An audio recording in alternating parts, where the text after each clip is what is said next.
Michel Cazenave, RSSI du ministère des Affaires étrangères et du Développement international, et donc depuis 8 ans maintenant, et donc sur un périmètre qui est mondial évidemment, avec des enjeux de sécurité régaliens et une très forte interaction avec l'ANSSI pour aider à sécuriser nos moyens et en particulier la mobilité.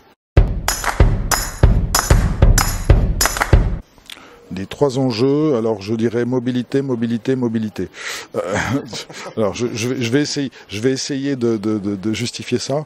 On est effectivement un ministère avec une aire de travail énorme, et donc la mobilité c'est vraiment quelque chose qui est essentiel, parce qu'un diplomate qui reste dans une ambassade, c'est pas un diplomate. Le diplomate ça se déplace, ça va à la rencontre des gens, ça discute dans des enceintes de discussion, ça négocie, ça fait des choses qui sont effectivement tout à fait hors les murs la plupart du temps.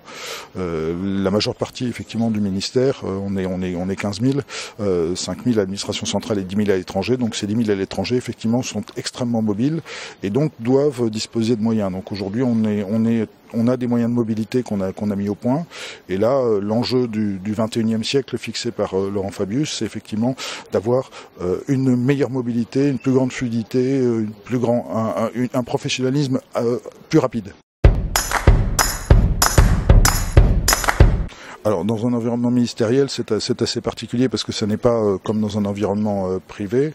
La fonction de RSSI reste une fonction éminemment on va dire opérationnelle, c'est répondre à des besoins, c'est diminuer, parer, contrer des attaques, c'est la capacité de réaction aux incidents. Donc ça c'est une chose dans laquelle il y a une stratégie opérationnelle et technique, et c'est pour ça qu'on vient aux assises justement pour pouvoir améliorer, abonder, parangonner, tout ça. C'est une question difficile. Évidemment qu'on rêverait d'avoir toujours plus de moyens, plus d'argent, plus d'hommes, plus d'outils, des outils.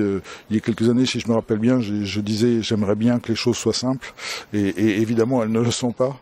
Je pense qu'on est toujours à la recherche d'avoir mieux, et surtout si on est perfectionniste, et surtout quand on voit la montée de la menace, quand on voit la montée du nombre d'attaques, quand on voit la puissance des attaques qu'on peut subir, et un ministère régalien comme les affaires étrangères et le développement international sont vraiment une cible idéale pour beaucoup de gens, et donc cette cible idéale, il faut la défendre, et donc plus on a de moyens, plus on est content. Maintenant après derrière, le fait de ne pas en avoir toujours autant qu'on en voudrait, ça rend, je vais dire, intelligent, c'est-à-dire il faut être astucieux, il faut essayer d'être débrouillard et essayer de mettre en valeur des savoir-faire, des collègues qui ont des idées, des gens qui sont très professionnels, qui sont des experts techniques et qui vous amènent une solution auxquelles vous n'auriez pas pensé.